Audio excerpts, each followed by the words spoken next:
If you think you're trans, you're trans. If you want to be trans, you're trans. Like, there's no real trans people and fake trans people. But also, like, there's not really a finite amount of resources. It's not like if you transition, then like a trans guy has to go off testosterone. You know, like there is an infinite number of trans people. When you ask the question, what is gender? And look beyond the Webster's Dictionary definition, when you ask that, the answer is not simple. And this goes for everybody, right? Trans or not. Gender is complicated for everybody. It dictates and informs every interaction, every moment of our lives, and that experience of gender also differs across the world. That is why I very much appreciate the clarity and nuance with which Tuck Woodstock is able to speak about gender and the trans experience. Tuck is the host of the long-running podcast called Gender Reveal, which is an amazing name. They interview trans and non-binary folks and are a self-proclaimed gender detective. After today's conversation, I think you will see why, so let's hear it.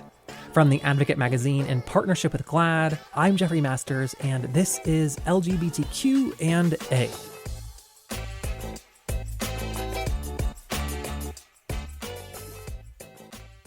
So, gender. What the fuck, right? That's what I've been saying. I remember when I first started transitioning or thinking about transitioning, and I was so laser focused thinking about gender all the time. And the thing that was the most freeing to me was to be like, oh, actually, I'm never going to think about it and I don't care because it's not real. And no matter how hard I think about it, it's not like a math equation where someday I'm going to get the right answer. It's just fake. And so now I talk to people all the time who are baby transes or who think they might be trans. And they're like, what is gender? And like, how do I know if I'm trans or if I just want to be trans? And maybe I'm non-binary or maybe I'm this or maybe I'm that. And I'm like, honestly, the key is to never try to figure out what gender is because there is no right answer.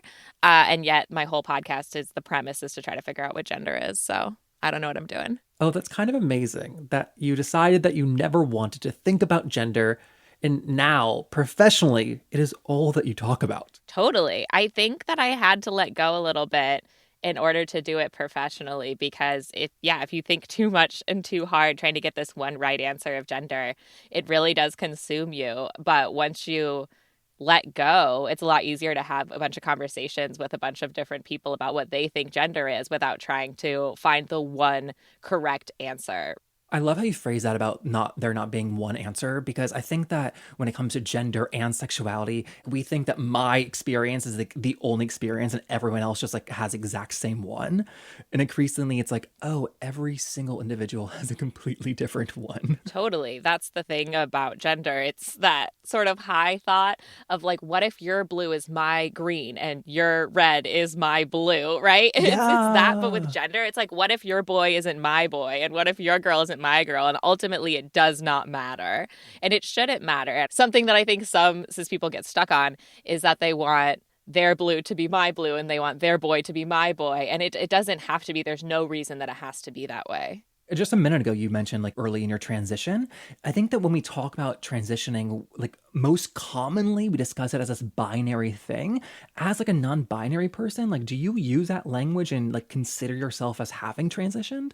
Oh, yeah, for sure. I mean, I think of all of my transition as different. So when I teach workshops about gender, I talk about three different types of transitions. I talk about social transitioning, legal transitioning, and medical or physical transitioning.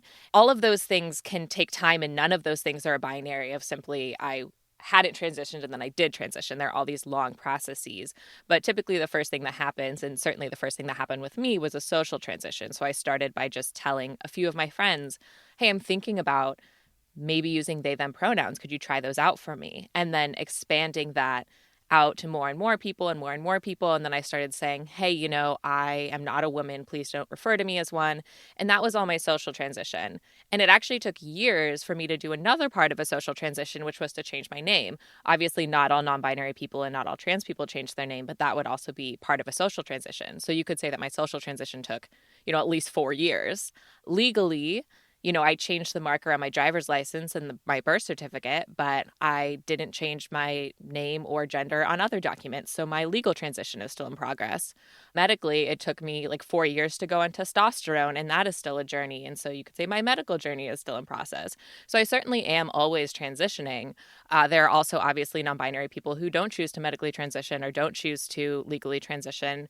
They may still feel like they have transitioned in some way just because they transitioned how they thought about themselves or how other people thought about them. Or if they don't want to use that language, that's also fine. I've never heard anyone break it down like that, the social, medical, and legal transitions. And I think it's kind of like blowing my mind because ordinarily we say transition and like the first thing we think about is like male to female or female to male. And like we don't like continue the conversation. So like when you break it down on those three things, that does really encompass the entire trans experience of like non-binary people as well. Okay, but who's we, Jeffrey? You're like, we only think about this. And I'm like, I don't. No, that's a great question. When I say we, I mean like the general public, because like Okay. as a wider public, we've had this massive hardware upgrade in terms of like, understanding of gender. So I think that is the we I mean. Yeah, that makes sense. And I think that is true. In the latest conversations about the latest Supreme Court justice, there's a lot of discussion about Roe versus Wade being repealed potentially. And I was on Twitter being like, hey, let's think about the way that trans people could be impacted by a loss of reproductive health care. And there are all of these cis people who are like, why would any trans person ever need an abortion? How would any trans person ever get pregnant? And I was like, oh no, cis people don't know anything. So, I mean, obviously, hashtag not all cis people, but I had forgotten like how like not even 101 the majority of folks are at because I do operate in a bubble mostly of people who have heard of trans people before. With these words we're talking about, like non-binary, which is how you identify, they're fairly new in terms of like the public usage. Did you always have words to describe your feelings of gender? Like, did you always attribute those feelings to gender? I didn't think too much about gender until I learned that non-binary people existed and I started to meet people in my life who were non-binary. I, like many people, originally heard of trans people as either trans men or trans women. And like anyone who grew up when I did, they were always portrayed as a joke or portrayed as dead or portrayed as cross-dressers or something horrible. And so, yeah, it took meeting people who were like me to even consider that as a possibility because I found myself looking at them and the way that they express themselves and the way that they identified and thinking, oh, it's not fair that those people get to be non-binary and those people get to use they them pronouns and I don't get to. And then I was like, what do you mean I don't get to? And so I did. And that's how it worked. But for most of my life, there were moments that I never really attributed to being wrong about my gender. I just attributed them to me being bad at my gender. Oh, that's interesting. Yeah, I was like failing at being a woman, right? Like I didn't know how to be a woman. Oh, because in your mind, you didn't have any other options, right? You're Right. like, I can be a woman and I can't change that, so I'm just bad at this. Absolutely. Yeah. And like, oh, it's weird how I always want to hang out with the boys, and like I'm bad at being a woman. I'm bad at presenting as a woman, performing femininity. And so it wasn't until you met somebody else who was non-binary, was it an immediate thing like, oh my God, that was me? Or did it take out some time? No, a story that I love to tell is my very best friend from college started realizing that they were non-binary. And when they realized they were non-binary, they started talking to me about it like, hey, I think that you might be non-binary as well. And I was already, queer and biracial and vegan, which is, not the same kind of category, but it was another way that I was othered at work, all sorts of other things, depressed. And so I remember saying to them, like only half jokingly, like I can't be non-binary because being cis is the only thing I have left, which is not true. Like I have other structural privileges. Like I have a lot of economic privilege and, able-bodied privileges and white passing privileges. But yeah, I just remember being like, okay, but if I'm not cis, then I'll just be yet another marginalized group. And I'm so tired of being the weirdo. I'm so tired of being the only one who's like this. And it turns out I'm not the only one that's like this. And now most of my friends are trans, both because I made a bunch of friends who are trans and because a bunch of my friends came out as trans. And so I'm not the weirdo. There's a bunch of us like this and I love it. But at the time, it definitely felt like yet another threat to my fitting in society. That is a fascinating conversation to have with another person. Like, hey, I think you might be this identity group. Right. There's something like beautiful and generous and like terrifying about that to me. Yeah, it's interesting because on one hand, I would be like, don't do this to people unless, you're very, very close. Like, don't tell people what you think their gender is. But on the other hand, I do feel like trans people do that all the time because it's really hard for people who have always thought of themselves as cis, as I demonstrated in my story, to wrap their heads around the idea that they could possibly not be cis. It's not always hard, but often it is hard, especially when you, like me, had always thought of it in more concrete terms or thought that you needed to know this your entire life in order to be trans, because we hear a lot of stories like, oh, I knew I was trans since I was 3 years old. And so cis people can say, oh, I didn't know I was trans when I was 3 years old, so I must be cis. And that's not necessarily true. I do think that trans people have a tendency not to tell people that they're trans, but to remind them, like, hey, I hear the experience you're describing, and that's an experience that I had. I just want to remind you that, like, there are other options and it's okay to explore them, and it's okay to question the way that you're thinking about yourself. You won't be taking up too much space, because that, not to go on a tangent, but that is something I hear all of the time from people who are questioning their gender identity, is like, oh, I don't want to take up space in the movement because they're like the real trans people. And like, I don't want to take attention or space or anything away from the real trans people. Like, one, if you think you're trans, you're trans. If you want to be trans, you're trans. Like, there's no real trans people and fake trans people.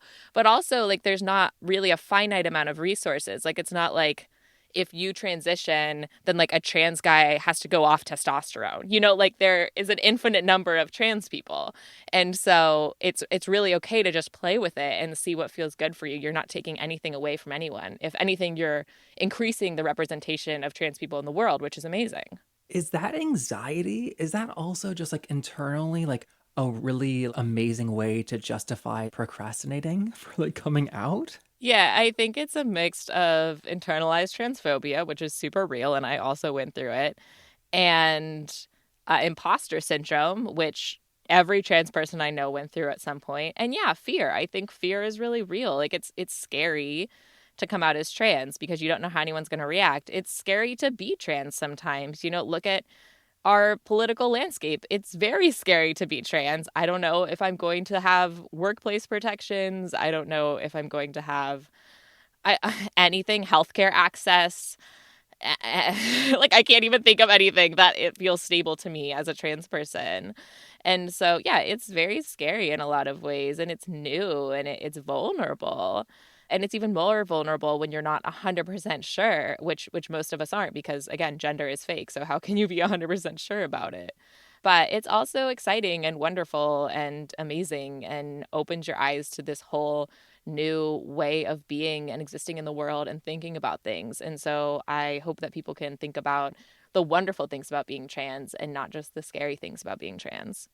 With the three types of transitioning that you identified earlier, I want to go back to that for a second, just because I believe you've only been using the name Tuck for a little more than a year. Is that right? Yeah, it's pretty recent.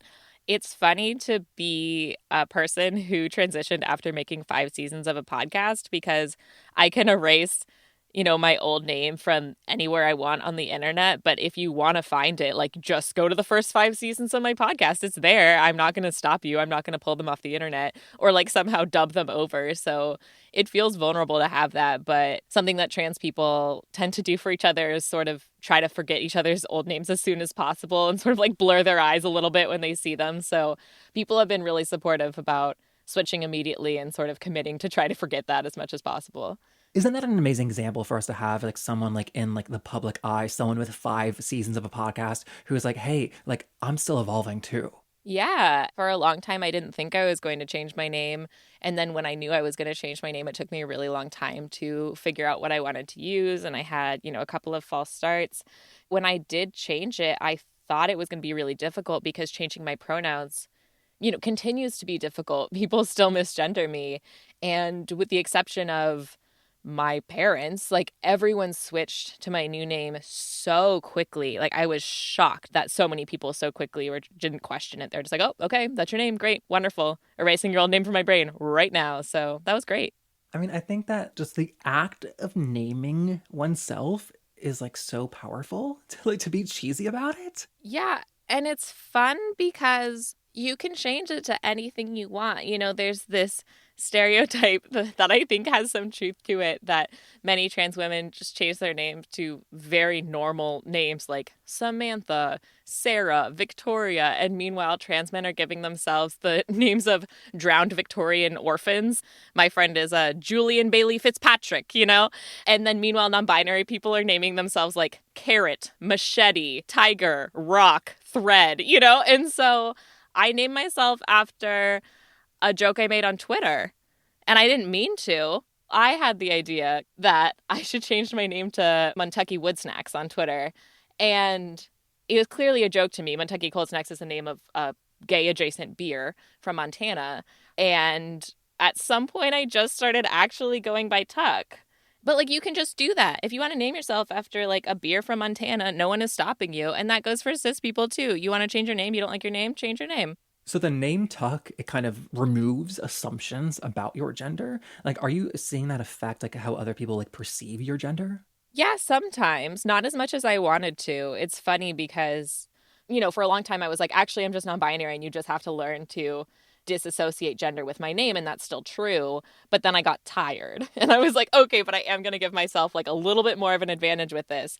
And then I was still getting misgendered. And I was like, what else do you want me to do? Like, this is how I look. This is my hair. This is my presentation. And this is my name. What do I have to do to not get misgendered around here?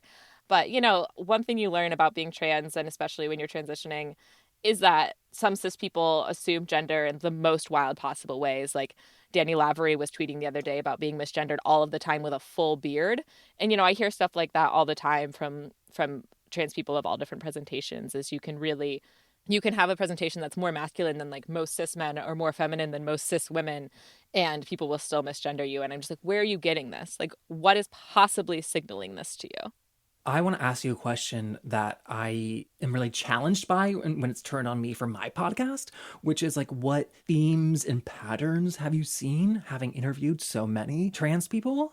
And I say that because queer and trans people span all races and socioeconomic statuses and religions. And so it's like, well, what does make us a community? What are these things that are like commonalities? Like, do you have a answer for that? I think that the main theme are that trans folks are very creative and they're very brave and they're very willing to do a lot of self-reflection and then be themselves regardless of, you know, how that impacts them in the world. And so that's the main theme that I can think of, is just trans people have done a lot of work to understand themselves. They've done a lot of work to understand society and their expectations. They've done a lot of work to distinguish their wants and desires and needs versus what society is telling them they should want and desire and need. And I think that's all true about queer people too. I'm not trying to draw a line between cis queer people and trans people, but I think that's true about our community in general. I can't just be like, oh yeah, every trans person, you know, thinks this or likes this, because the experiences are so different. But I think that, you know, every trans person has just done a lot of work on themselves and a lot of work on reflecting their values and like their dreams. And I think that is what inspires me so much about the community. I love that. I also was curious because I also don't know. I don't know that I have an elegant answer for that. But all of the answers I would have given you, even like 2 years ago, have changed because of the generational differences between the community. For example, I would have told you that like the vast majority of queer people feel like outsiders when they were growing up. It was like a common thing I heard year after year. And now with so many queer people like being young, that is like not a thing actually anymore, which like is wild to say because it was like so ingrained in my own experience. And then with trans people in particular, I don't think it can be overstated how wild it is that people growing up now understand that the gender binary is a construct and that gender is mutable, where that was something that you and I had to learn, you know, but for them, it's just like an understood fact. And I think that is going to be like a massive game changer for their experience. Yeah, it is absolutely unimaginable to think about how different my life would have been and my friends' lives would have been if we had known 10 or 20 years ago or 30 years ago that it was possible to be trans or to be non binary or to otherwise not identify with the gender we were assigned at birth. I can't overstate how different a lot of my friends' lives would be if they had been able to go on puberty blockers before they went through puberty, right? Like their whole lives would be different. I am really, really, really excited to see what the future looks like in terms of gender, especially with these kids who know they're trans from such a young age. I'm also excited and encouraged by how many parents are showing up so strongly for their queer and trans kids. You know, that is also unimaginable to me. Imagine having a parent who is like, I love my trans son or my trans daughter or my trans kid, and I'm going to go advocate for them at their school or in their community. That's incredible. Like, I cannot imagine. And I think for older trans people, I can't believe I'm older already. I'm like a young trans elder. But you know, like I think that sometimes like some of us get a little bit jealous. I know I get jealous thinking about what that experience would be, but I'm also just so, so, so happy to see that on the horizon. Yeah. Now, going back to your name for a second, you said that you grew tired with the assumptions about your gender that came with your name and constantly having to explain it. How much does that also affect how you dress and present day to day? Yeah, it's a good question. For the first 4 years of me knowing that I was non binary, I was very adamant that I was not going to medically transition because I really liked my body and I still really like my body a lot. And I wasn't going to change my name and I wasn't going to change anything about myself that I didn't want to change. And that cis people just needed to figure out how to gender me correctly without me, you know, changing myself to fit what society thought of as not a girl. And yeah, then I hit a wall where there were two things that happened. And one was that I think my gender just continued to change and continued to move away from womanhood. And I genuinely just wanted to explore, you know, testosterone or a name change more than I had wanted to previously. But also, I was just exhausted by getting misgendered by strangers and knowing that that was never going to change unless I took certain steps. And it might still not change, you know, but I had started feeling really dysphoric when I used women's restrooms. And so, you know, when there wasn't an all gender restroom available, I would use the men's room sometimes. And I knew that I wasn't going to pass in the men's room. And I knew that I could use the women's room for safety. But like, I don't want to. I don't want to use the women's room. Sometimes I do because men's rooms are horrific. But, you know, sometimes I don't. And I just wanted the opportunity to not even pass as a man. Like, I don't want to be seen as a man all of the time, but to be just in the middle enough that I could be given the benefit of the doubt. And so, you know, if people saw me, they didn't necessarily think, oh, that's a boy. Like, that's not what I want. But they might think, I don't know. I don't know who that person's gender is. And the thing that's really wild about that is what that means is that my ideal gender is one that causes me the most potential for harm. It makes me the most at risk because if you look at violence in trans community or in gender nonconforming community, it's not necessarily, and I think Meredith Toulousan wrote really well about this, it's not necessarily directed at people who are trans. It's directed at people whose genders aren't immediately legible or people who don't seem cis or don't seem gender conforming. And so there is something really privileged and really fucked up about aspiring towards a gender that increases my likelihood of harm. But that's also like what my gender is. And I think grappling with that has been really, really difficult for me. And it's something that I still think about like all the time. I mean, I think for people who have questions about like the trans experience, who like maybe doubt like what non-binary is because they only have like an intellectual understanding of it and not, a guttural feeling of gender in their body. I think that what you said about choosing this gender that could bring violence and harm to me, that is the most like legitimizing argument. It's like the world is run by like white men. And so for someone to say like, actually, like I'm a woman, it's like to give up that power. Like, I don't think you do it like lightly. You do it because like this is who you are. It's not like a choice. Does it sound crazy? Yeah, I think you're right. And I think you're 100% correct. And also, if it was a choice, that would also be fine. You know, like if we got to the point where people felt like they were choosing their gender out of a buffet of options and they had the potential to be many different genders and they were choosing that one, I would also be very okay with that. The same way that like people are always like, don't say that being gay is a choice. And I was like, right, right, right. But also sometimes being gay is a choice. And I also support that. Like some people are born gay, some people become gay, some people have being gay thrust upon them, you know, et cetera, as a wise man once said. And like those are all valid. But it is in some ways a choice in that like I get to choose how to present and I get to choose what to do to my body. But in other ways, it's a choice between like me being safer but absolutely miserable my whole life, or me feeling good in my body and good in my gender and also more at risk. And I think that's the case for, you know, thousands and thousands of trans people, is we're choosing between safety and acceptance in society versus like not being fucking miserable all the time. Or being miserable in like a new fun way, you know? That's the trans experience. Just kidding. And so are you able to access different worlds? Like trans men talk about not knowing that like men said hi to each other on the street. Like do you like, are you like taken off guard sometimes when like you're like read as a man and like have access to that? No, no one reads me as a man. No, sorry. It's very, very rare that I'm read as a man. And so I haven't really experienced those, but I have noticed things and I have started to be aware of the changes in my behaviors and my demeanor that I would need in order to pass as a man. And some of them I'm just like not willing to do. Like I realize that when I'm ordering a coffee, I say, "Hi, can I have a coffee, please? Oh, what size? Oh, medium, please. Would you like any milk in it? Yes, oat milk, please." And I was like, I have to stop saying please. If I say please 4 times, they're going to know I'm not a man.